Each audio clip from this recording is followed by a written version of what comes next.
If leadership feels heavier than it used to, I want you to hear this clearly, right out of the gate. It's probably not because you're failing. It's not because you're weak. And it's not because you suddenly forgot how to lead. And it's definitely not because you're not cut out for this. Leadership often feels heavy long before it looks broken on the outside.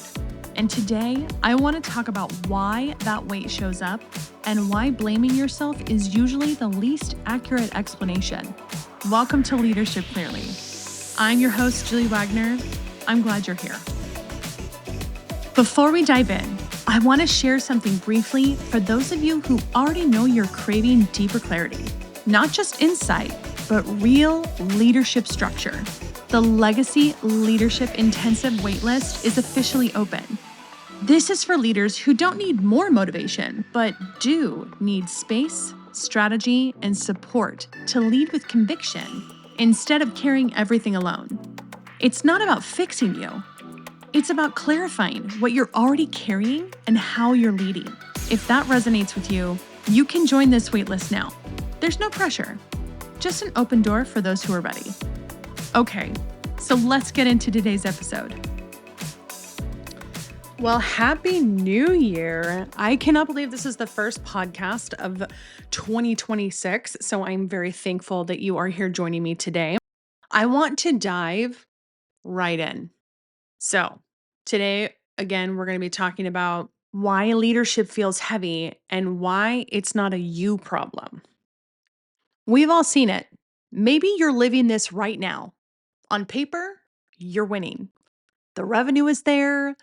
The team is hitting their KPIs. You closed out 2025 with a killer year. The machine of your business is humming along. But internally, it kind of feels like you're running underwater. Everything is heavy. Everything feels loud. You wake up and your first instinct isn't, how can I lead? It's, how can I brace myself for today? You're mentally rehearsing hard conversations before your feet even hit the floor. You're carrying a sense of responsibility that has no boundaries and no off switch. And here's the trap: because nothing is actually on fire, you assume the problem must be you. You think to yourself, if I were a better leader, this wouldn't be so hard. But my friend, I want to offer you a different truth today. Leadership doesn't feel heavy because you're failing. Leadership feels heavy when you're carrying the weight that has never been named. Weight compounds in the dark. It gets heavier every day when it goes undiscussed. The truth most leaders aren't told until they're near burnout is this: leadership weight is almost always unresolved tension. It's not lack of talent. That tension usually hides in three specific places. I like to call this your invisible backpack. So let's dive into these three and see which one feels heaviest for you right now in this season of leadership. The first is the ghost expectations.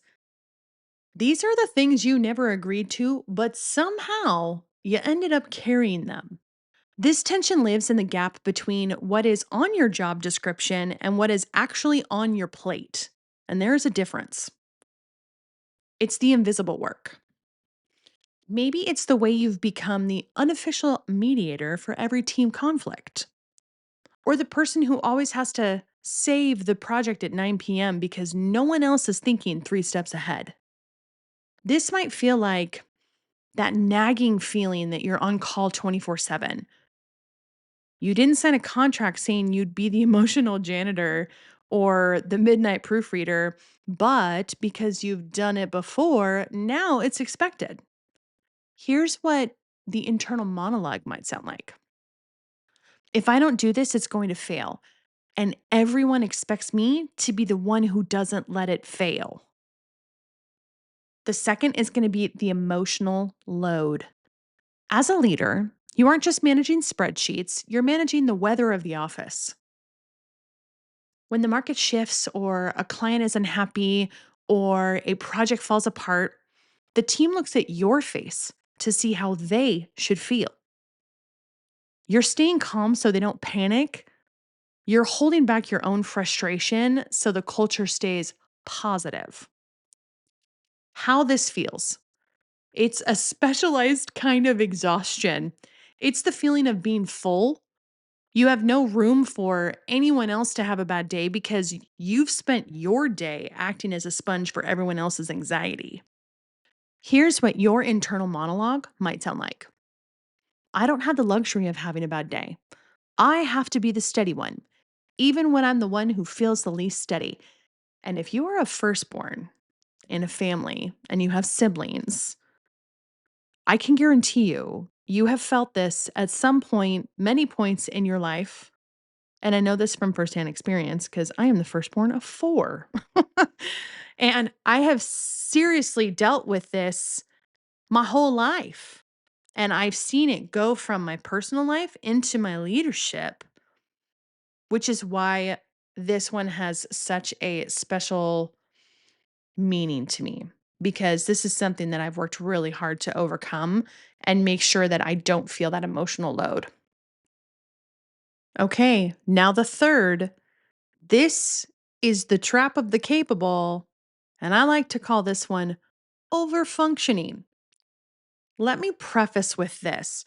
If you have been a solo entrepreneur and you have grown your business and you now have a team, you were most likely very good at what you were doing, how you were starting your business, until you realized that you truly needed help.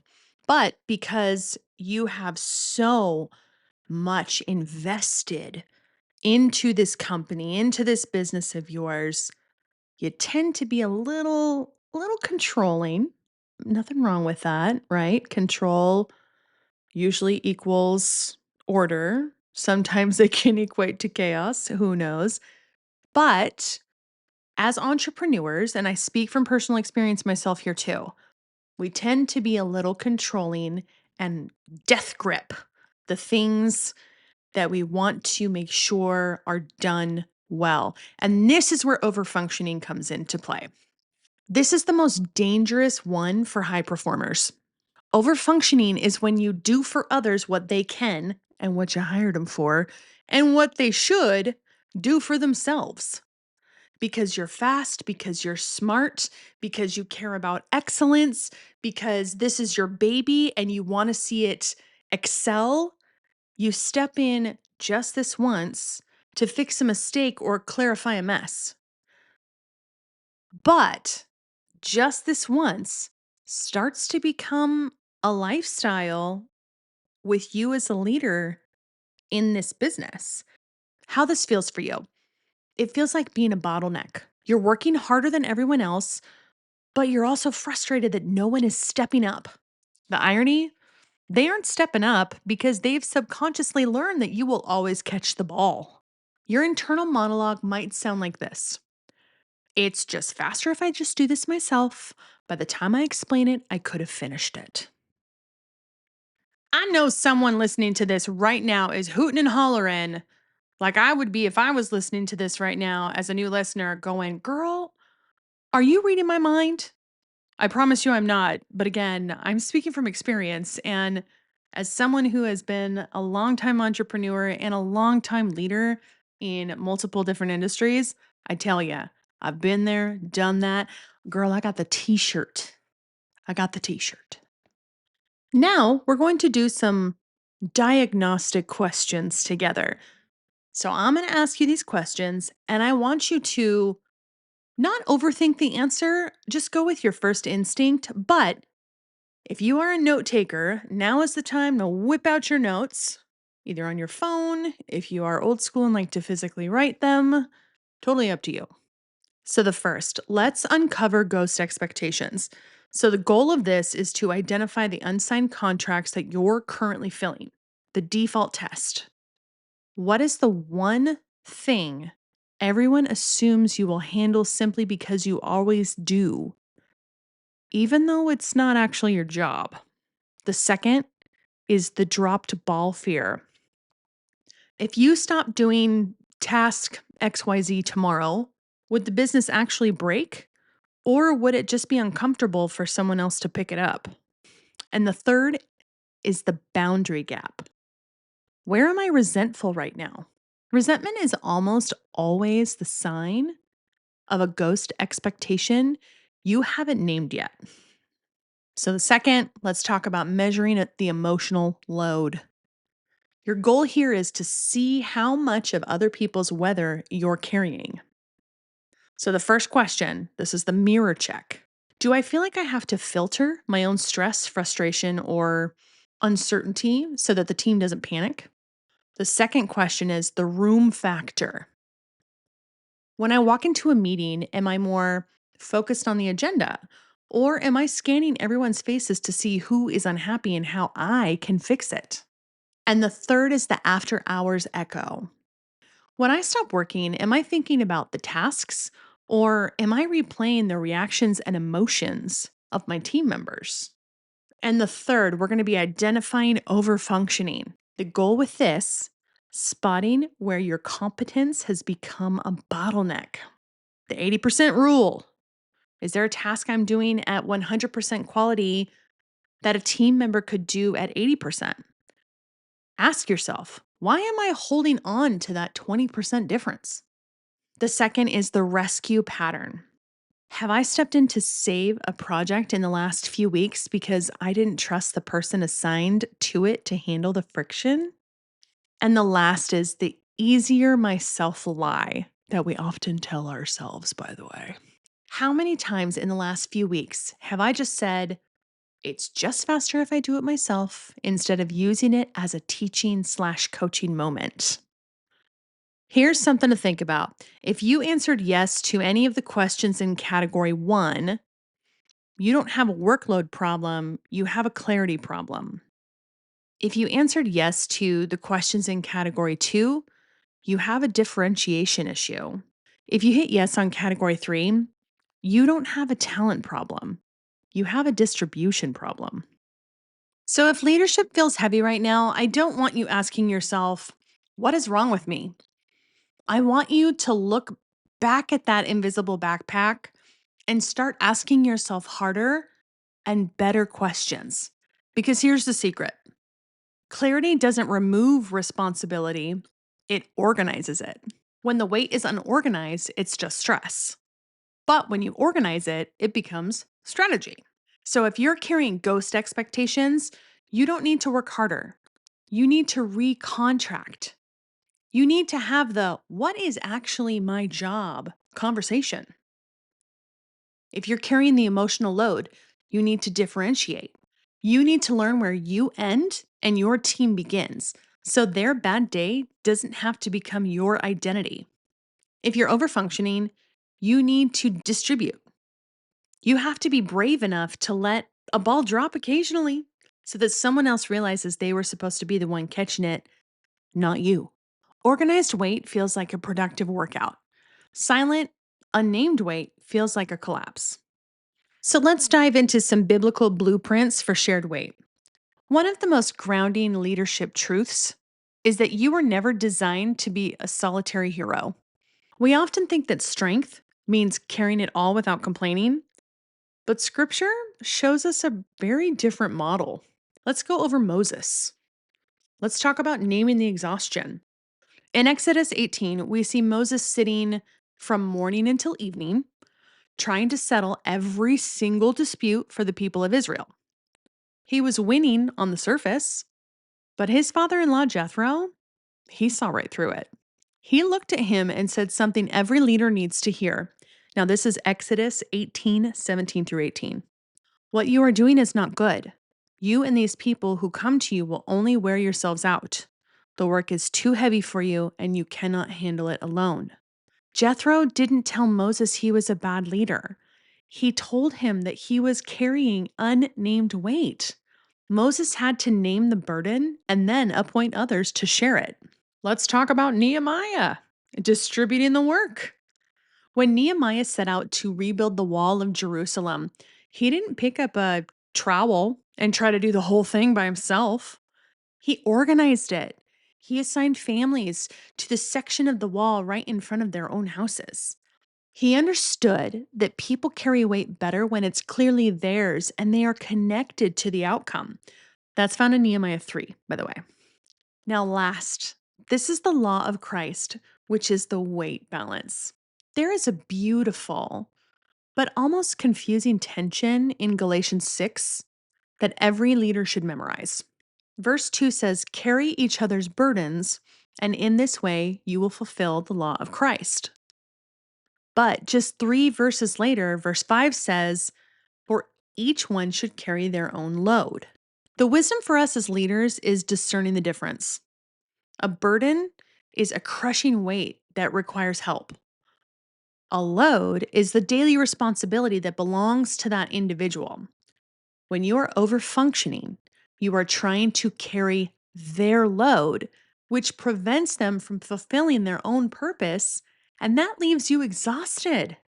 Even Jesus, when the harvest was plentiful, didn't go work 20-hour days. He appointed 72 others and sent them out. That's found in Luke 10, verse 1. Jesus gave those 72 others that he sent out the authority so the work could expand. That's huge. So, this was a bit of a challenging podcast episode today. I want to focus on one small shift as we wrap this podcast up today. I want to leave you with a challenge before you go back to the noise of your week. I don't want you to try and fix all 3 of these areas of tension at once. That would just be adding more weight to an already full backpack.